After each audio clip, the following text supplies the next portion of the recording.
ऐसे लोगों का दमन किया जिसका दमन करना आज तक बड़ा दुर्लभ रहा है। आप परम सामर्थ्यवान हैं, आपकी शरण ही सबके लिए मंगलकारी है। हमारे भंते मेहतानंद किधर हैं?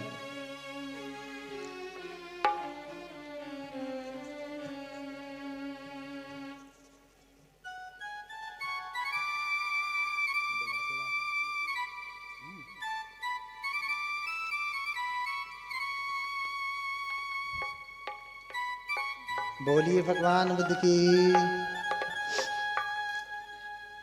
तो भगवान की शरण ही सबके लिए कल्याणकारी है। भगवान ही सबका कल्याण कर सकते हैं। इसलिए अभिधर्म का उपदेश करके भगवान संकिसा आए, तब से वो संकिसा की भूमि पूजित हो गई। हमारे देखिए एक भंते वहां बैठे हैं ना, वो छोटे वाले वहीं से आए हैं, संकिसा से आए हैं, वहीं बगल से आए हैं, अलौकिक भूमि से आए हैं। अभी कुछ दिन पहले इनके यहाँ अभिधर्म की पूजा थी, अभिधर्म का संगायन था।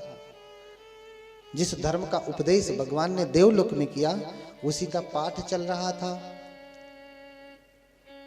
वहीं संकिसा में।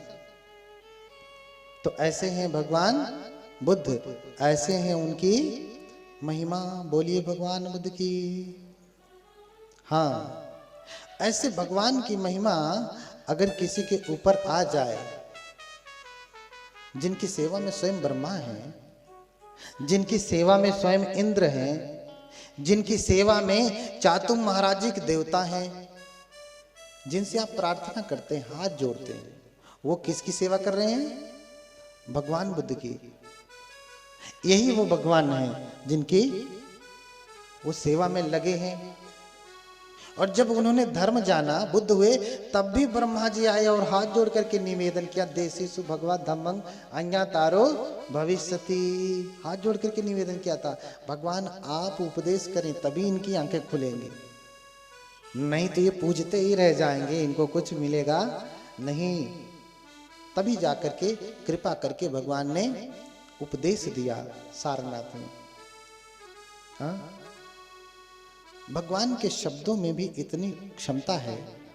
भगवान किसी को कह दे मात्र, भगवान मात्र किसी को कह दे मंगल हो, तो भयंकर से भयंकर संकट भी टल जाता है। एक बार एक सुप्रवासा नाम की स्त्री है, उसको गर्भ रहा बहुत लंबे समय तक। कितने लंबे समय तक? 9 महीने बीत गए, बच्चा नहीं हो रहा। ध्यान से सुनिएगा, माताओं को बहुत तकलीफ होती है, फिर हॉस्पिटल ले जाना पड़ता है। सिर्फ ले जाना ही नहीं पड़ता, कटवाना भी पड़ता है।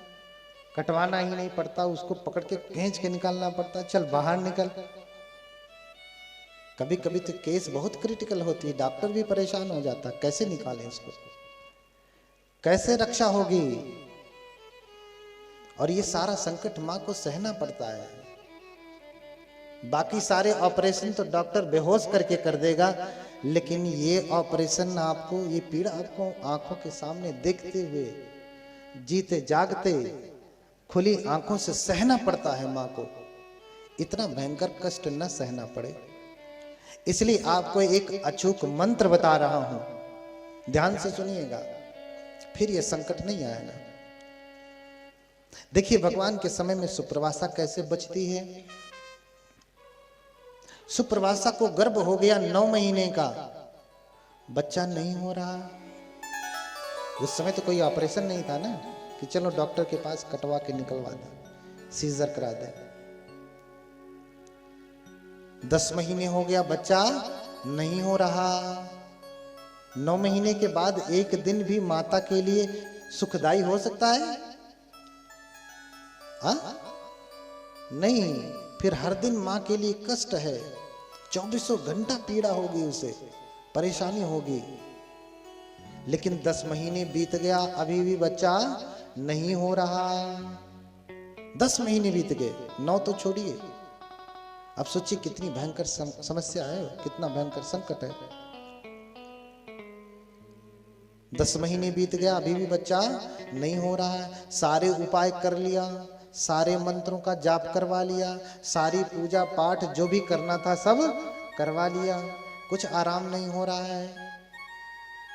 उस समय आज के जैसे डॉक्टर नहीं थे, जो औषधियां खानी थी औषधि खा लिया, लेकिन कोई लाभ नहीं, बहुत परेशान है। अब क्या करें? 11वां महीना चलने लगा, देखते देखते सारी उपाय, सारी औषधि, सारी पूजा, सारा पाठ, सारी अर्चना, सारी आराधना, जो जो जिसने जिसने भी बताया, जैसे जैसे बताया सब कर डाला, लेकिन बच्चा होने को तैयार नहीं। माँ को असह्य पीड़ा हो रही है। कभी ऐसा हुआ है कि माँ को 9 महीने 10 महीने बीतने के बाद भी बच्चा न हो रहा हो? ऐसा होता है आज? कभी कभी होता है कि 9 महीने के बाद भी बच्चा नहीं होता है, या 9 महीने में ही बच्चा बहुत परेशान करता है। अभी पीड़ा शुरू हुई फिर बंद हो जाती है, माँ खूब छटपटाई फिर बंद पीड़ा, फिर 2-4 दिन बाद फिर पीड़ा हुई, माँ खूब छटपटाई फिर बंद, खूब नौटंकी चलती है पीड़ा की। माँ को बहुत तकलीफ होती है उस समय, माँ बहुत परेशान होती है। परेशानी गर्भ से संबंधित चाहे जैसी भी है, उसके लिए अचूक मंत्र है, उसके लिए अचूक मंत्र है। देखिए 11वां महीना चलने लगा लेकिन बच्चा नहीं हो रहा। 11वें महीने में किसी ने कहा कि अरे जाओ, इस समय श्रावस्ती में भगवान बुद्ध ठहरे हुए हैं, उनके वचन मात्र में भी औषधि है। हाँ, वचन मत्तम भी औषधम, उनके वचन मात्र में भी औषधि है। अगर वो कह देंगे तो सारी पीड़ा डाउन हो जाएगी, सब पीड़ा खत्म हो जाएगी। लेकिन अब 11 महीने का हो गया, वो महिला चल नहीं सकती, इसलिए अपने पति को भेजती, सुन रे ब्राह्मण जा, ऐसे ही बोलती है, सुन रे ब्राह्मण जा, मेरी तरफ से भगवान बुद्ध को प्रणाम करना। उसकी चलती थी घर में, उसके सामने ब्राह्मण हाथ जोड़ के खड़ा रहता था। तो आदमियों की सारी सरकारें चलती हैं, पूरे देश में आदमी सरकार चला सकता है, लेकिन गृह मंत्रालय उसके हाथ में नहीं है, वहां तो उन्हीं का शासन चलता है। तो कहती है, सुन रे ब्राह्मण जा, मेरी तरफ से भगवान बुद्ध को सिर से प्रणाम करना, मेरी तरफ से जाना और पंचांग प्रणाम करना भगवान को, और कहना कि भगवान सुप्रवासा आपका कुशल मंगल पूछती है, और सुप्रवासा 11 महीने के गर्भ से परेशान है, बच्चा जन्म नहीं ले रहा है, भगवान आप अनुकंपा करें। ब्राह्मण जाता है, भागा भागा भागा भागा जाता है, जाने में उसे 5 दिन लग जाते। जाने में कितना लगता? 5 दिन लग जाते। और पहुंचता तो भगवान को दूर से ही देख करके बड़ा प्रसन्न होता। कहीं पे उसने आराम नहीं किया था, चलते हुए आ रहा है, चलते हुए आ रहा है, क्योंकि रुकेगा तो ज्यादा विलंब होगा, विश्राम करेगा तो 5 की बजाय 10 दिन लगेगा। इसलिए भागा भागा आया, थका हारा, लड़खड़ाते हुए भगवान को दूर से देखा, भगवान के चरणों में जाकर के गिर जाता है, लिपट करके रोने लगता है, भगवान भगवान रक्षा करें, रक्षा करें। भगवान बोले, क्या हुआ ब्राह्मण? बोले, भगवान मेरी पत्नी आपके चरणों में वंदना करती है, आपका कुशल मंगल पूछती है, अभी उसे 11 महीने का गर्भ हो गया, बच्चा जन्म नहीं ले रहा है, भगवान आप कृपा करें। भगवान उसकी प्रार्थना सुन करके भगवान मुस्कुराते और वहीं तुरंत ही उसको आशीर्वाद देते। क्या आशीर्वाद देते? सुखिनी हो तू सुपवासा कोलीयधीता आरोगा आरोगम पुत्तं विजायतु। क्या कहता है?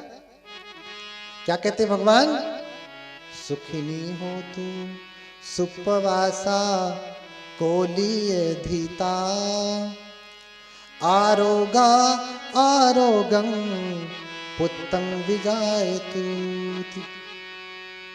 कहते हैं कि ब्राह्मण सुप्रवासा सुखी हो जाए, दर्द पीड़ा से मुक्त हो जाए और सुखपूर्वक पुत्र को जन्म दे। देखिए ब्राह्मण ने मांगा एक, मिला क्या? कितने? दो। क्या दो मिले?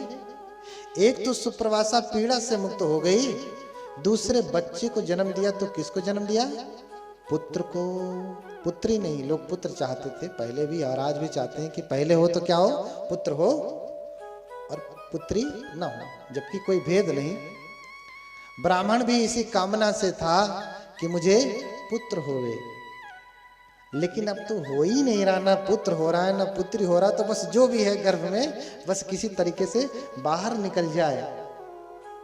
तो भगवान से जाके प्रार्थना किया कि किसी तरीके से गर्भ से बच्चा बाहर आ जाए, बच्चे को जन्म दे दे। लेकिन भगवान तो सब जानते हैं, इसलिए दो आशीर्वाद दिए। सुखिनी हो तू सुपवासा कोलीयधीता आरोगा आरोगं पुत्तं विजायतु। भगवान बुद्ध का ये मंत्र है। भगवान बुद्ध का ये शब्द ही क्या हो गया? मंत्र हो गया। भगवान ने इधर कहा और फिर भगवान आंखें बंद करके बैठ गए। ब्राह्मण सोचता है कि अब भगवान कुछ और कहेंगे, कोई और मंत्र पढ़ेंगे, कुछ भभूत भूत बनाएंगे, लौंग वोंग तोड़ेंगे और देंगे, फिर मैं जाऊंगा। भगवान ने कह दिया, बस इतना पर्याप्त है। भगवान कह दिए और कह करके भगवान फिर अपनी आंखें बंद करके ध्यानस्थ हो गए। ब्राह्मण इंतजार कर रहा, 1 घंटा 2 घंटा 3 घंटा 4 घंटा 5 घंटा ब्राह्मण बैठा है वहीं पे कि अब भगवान आंखें खोलेंगे, मंत्र पढ़ेंगे, भभूत वभूत बनाएंगे, लौंग वोंग तोड़ेंगे, कुछ और देंगे। लेकिन भगवान तो आंखें बंद करके बैठ गए, आंखें खोल ही नहीं रहे। उसकी हिम्मत भी नहीं हो रही कि फिर दोबारा कह दें भगवान ने आंखें खोलिए। फिर सोचता है, लगता है कि यहां भी काम बनने वाला नहीं है। वापस निराश होकर के घर की तरफ चल देता हूं। जाने में तो उसे कम समय लगा, 5 दिन लगे। आने में उसका दुगना समय लग गया, क्योंकि पहले उत्साह से गया था, अब हार करके गया है, थक करके गया है। इसलिए धीरे धीरे जाता, कोई चारा नजर नहीं आता। लेकिन जैसे ही दूर से देखता उसका घर, और फिर उसके कानों में शब्द पड़ते। कौन से शब्द पड़ते? बच्चे के रोने की। बच्चा जोर से चिल्ला रहा कि हाँ कहाँ आ गया। बच्चा चिल्लाता है ना, बच्चा जोर से चिल्ला रहा है, जोरों जोरों से चिल्ला रहा है। और सोचता है ब्राह्मण की, अरे मेरे घर से स्वर आ रहा है, ये किसका स्वर है। फिर दौड़ के भागता हुआ भागते भागते आता है, तुरंत घर के अंदर झांकता तो उसकी पत्नी अपने बच्चे को गोद में खिला रही है और बच्चा रो रहा है। उसको चुप करा रही है, चुप हो जा मुन्ना, चुप हो जा मुन्ना, चुप हो जा मुन्ना। और वो चिल्ला रहा है। इतना बदमाश तो था ही जो इतने दिन तक गर्भ में माँ को परेशान किया, अब बाहर आके चिल्ला के परेशान कर रहा है। हाँ, चुप हो जा मुन्ना, चुप हो जा मुन्ना। ब्राह्मण देखते ही झरझर रोने लगता, उसकी आंखों से आंसू बहने लगते। ब्राह्मण को रोता देख करके सुप्रवासा भी रोने लगती, कहती भगवान धन्य है, भगवान धन्य है। अरे सुप्रवासा, भगवान ने एक ही वाक्य कहा था कि सुप्रवासा सुखी हो जाए और पुत्र को जन्म दे दे। इतना ही कह करके भगवान ने आंखें बंद कर ली। उतना कहने मात्र से तुझे ये पुत्र पैदा हो गया। धन्य है भगवान, धन्य है भगवान। दोनों जाते और फिर भगवान बुद्ध को 7 दिन के लिए भोजन के लिए निमंत्रित करते, भिक्षु संघ सहित। देखिए, जब किसी के यहाँ कोई काम सिद्ध होता है ना, कोई मनौती मांगता है, तो कम से कम अपने घर पे 7 दिन का भोजन रखता है कि 7 दिन मेरे यहाँ भिक्षु संघ आए, भोजन करें। लोग भोजन दान करते हैं, जो भी उनके पास सामर्थ्य होता है 7 दिन तक दान करते हैं। क्यों? क्योंकि इतनी बड़ी मनौती पूरी हुई। यहां तो मनौती पूरा हो जाए, पहले भगवान पूरा करिए फिर। हाँ, पहले मनौती पूरा करिए। पहले आप शर्त रखते हैं कि पहले काम ये करो, पहले हमारा काम भगवान बुद्ध ये कर दें। एक उपासिका यहीं बैठी है, दान देने वाली भी हैं, इसी में से हैं, नाम नहीं लूंगा, वो समझ जाएंगी। उन्होंने कुछ दान दिया और हमने कहा कि आप तो इतनी सामर्थ्यवान हैं कि स्वयं भगवान की कथा लगा सकते। बोले हाँ बनते, आशीर्वाद दीजिए, मेरा ये काम हो जाएगा तो मैं लगाऊंगी। क्या कहा? हाँ बनते, आशीर्वाद दीजिए, कोई काम बताइए, ये काम हो जाए तो मैं कथा लगाऊंगी। भगवान बुद्ध का धर्म सुनना, वो भी शर्त से। शर्त ये है कि ये काम भगवान करें तब मैं उनका धर्म सुनेंगी, नहीं तो कोई। हाँ, पहले मेरे जीवन का ये काम हो, ये दुख दूर हो, तब मैं भगवान को मानूंगा, मानूंगी, अन्यथा मैं मानने वाली नहीं है। जब दुख आता तो सब लोग चिल्लाते हैं, लेकिन सुख में नहीं। जानते हैं कबीरदास क्या कहते हैं? क्या कहते हैं? दुख में सुमिरन सब करें, सुख में करे न कोई। दुख में सुमिरन सब करें, सुख में करे न कोई। जो कबीर सुख में करे तो दुख काहे को हो। कबीरा दुख काहे को हो।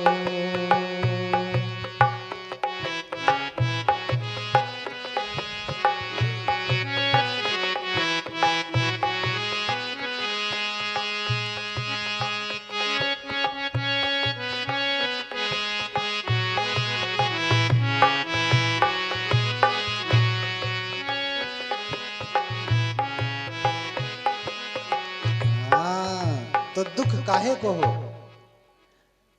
दुख में तो सुमिरन सब करते हैं, याद सब करते हैं भगवान को, दुख में कथा सब सुनते हैं। यहाँ 80% लोग इसीलिए कथा सुन रहे हैं क्योंकि उनके जीवन में दुख है। दुख में तो सभी सुनते हैं, सुख वाले बैठ करके मस्ती कर रहे हैं। जब उनके जीवन में दुख आएगा, अभी हम क्यों जाए? जब आएगा तो जाऊंगे भगवान के पास। लेकिन कबीरदास कह रहे हैं कि दुख में सुमिरन सब करे, सुख में करे ना कोई। अजो सुख में सुमिरन करे तो फिर दुख काहे को होए। हाँ, सुख में ही हम सुमिरन कर रहे हैं कि हे भगवान आपकी कृपा, आपकी अनुकंपा हम पे बनी रहे, तो दुख काहे आएगा? दुख आने वाला नहीं है। आपकी हमेशा रक्षा होती रहेगी। आप तृष्णाओं में इतना फंसे रहते हैं कि भगवान की भक्ति, भगवान की उपासना, भगवान की स्तुति भी नहीं कर पाते। हाँ, भगवान की स्तुति भी नहीं कर पाते।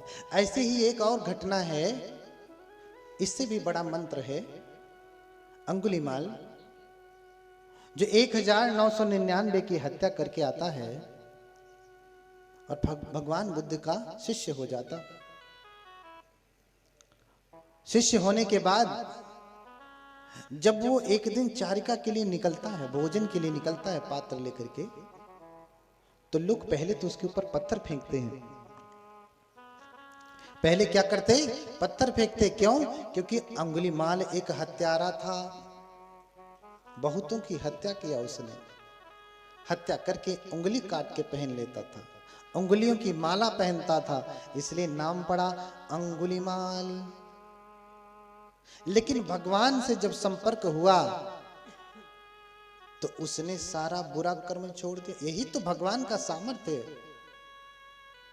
भगवान बुद्ध अन्य भगवानों की तरह मारते नहीं। भगवान बुद्ध भी चाहते तो यूं करते और मर जाता, लेकिन फिर मारना तो बच्चों का काम। आजकल आदमी गुस्सा में उठता है और एक बटन दबाया, धाए से मार दिया। तो बच्चों का काम है मारना। हर कोई मार सकता है, इसमें बैठा हर एक व्यक्ति किसी दूसरे को मार सकता है, ये तो सामान्य जन भी कर सकते हैं। लेकिन इसमें बैठा हर एक व्यक्ति किसी डाकू को संत नहीं बना सकता। यही नहीं, जिन जिन को भी आप भगवान कहते हैं, उनके भीतर भी ये सामर्थ्य नहीं कि किसी बिगड़ैल व्यक्ति को, किसी असुर को वो संत बना दें। कभी सुना कि उसे रास्ते पे ला दें? ना, मार दिया। जिसके ऊपर कृपा की उसे मार दिया, झंझट ही खत्म कर दी। ये सामर्थ्य नहीं। बुद्ध तो परम सामर्थ्यवान है। बुद्ध किसी के ऊपर अनुकंपा करते हैं तो मारते नहीं, उसे उसके गुणों में विकसित कर देते हैं, अवगुणों से दूर कर देते हैं, उसको संत बना देते हैं, अरहत बना देते हैं। अंगुलीमाल को भगवान ने अपनी शरण में ले लिया। अंगुलीमाल परम ज्ञान को प्राप्त हो गए।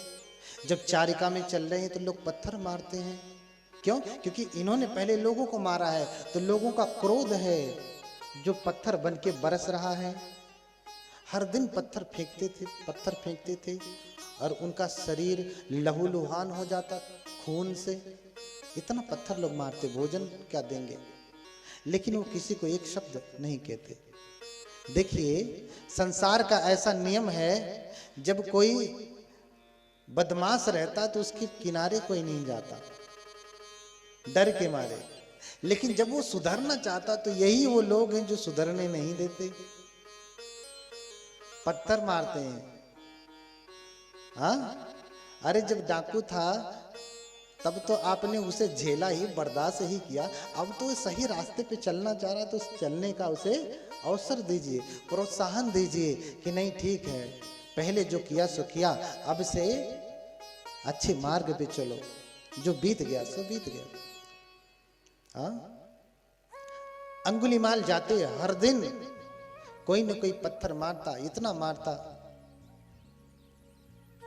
कि शरीर के सभी अंगों से खून निकलने लगता, सब फूट जाता, रक्त बहने लगता। लेकिन फिर भी चूंकि परम ज्ञान को प्राप्त हो चुके हैं तो लोगों के ऊपर करुणा करते और ये समझते कि जो लोगों को मैंने कष्ट दिया है वो लोग पत्थर मार मार करके मेरे पापों को काट रहे हैं, इसलिए वो शांति पारमिता का अभ्यास करते हुए लोगों के फेंके हुए पत्थर को भी सहन कर जाते। एक दिन रास्ते से गुजर रहे हैं, ध्यान से सुनिएगा, महत्वपूर्ण बात है। एक दिन रास्ते से गुजर रहे हैं, एक घर के भीतर से आवाज आती है, कोई महिला चिल्ला रही है। चिल्लाहट कैसी है, शोर कैसा है?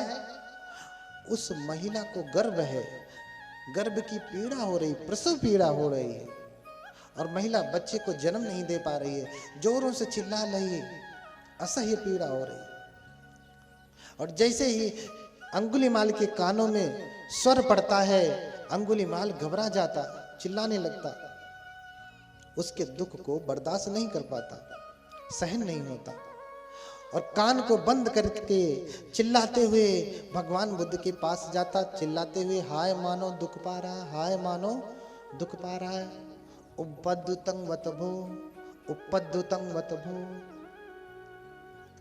हाँ, मानो दुख पा रहा है, मानो दुख पा रहा है। चिल्लाते चिल्लाते विहार में वापस चला जाता।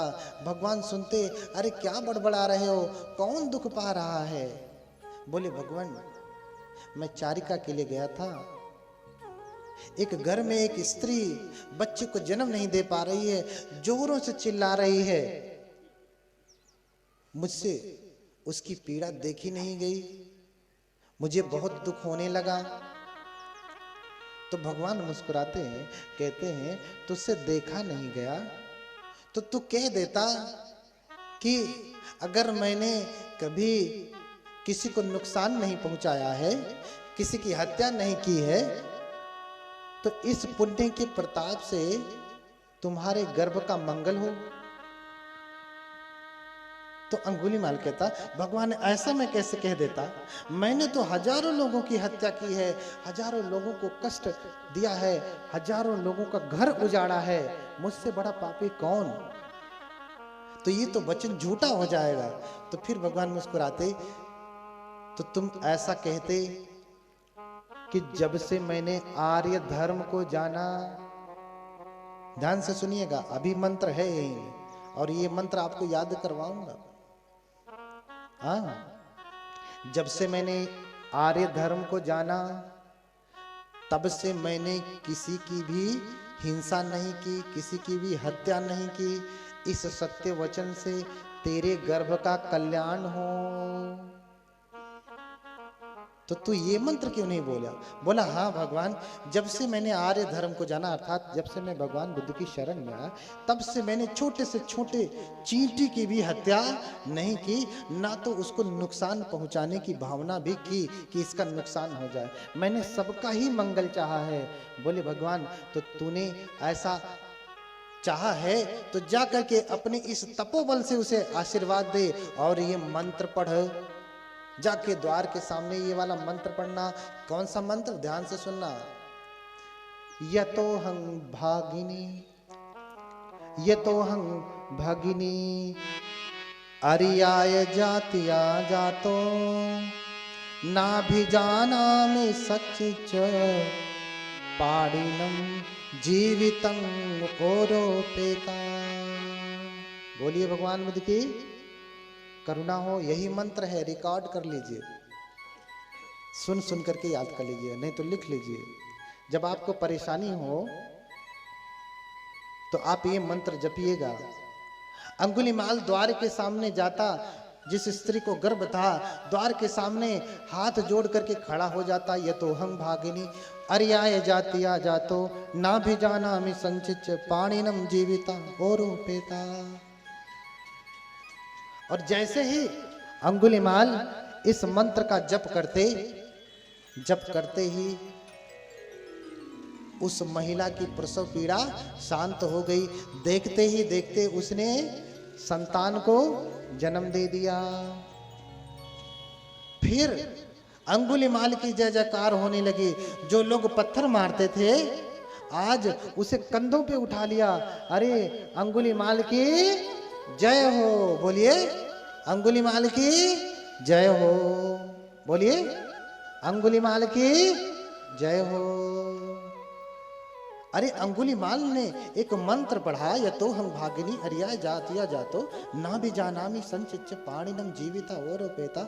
इसके मंत्र पढ़ते ही उसके गर्भ की पीड़ा शांत हो गई और उसने बच्चे को जन्म दे दिया।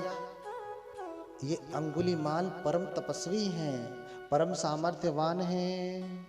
बोलिए भगवान बुद्ध की। तब से लेके आज तक जब जब कभी किसी बौद्ध देश में माताएं गर्भवती होती हैं, आप श्रीलंका में चले जाइए, 1000 में से कोई एक ही ऐसी स्त्री होगी जिसको सीजर कराना पड़ता है।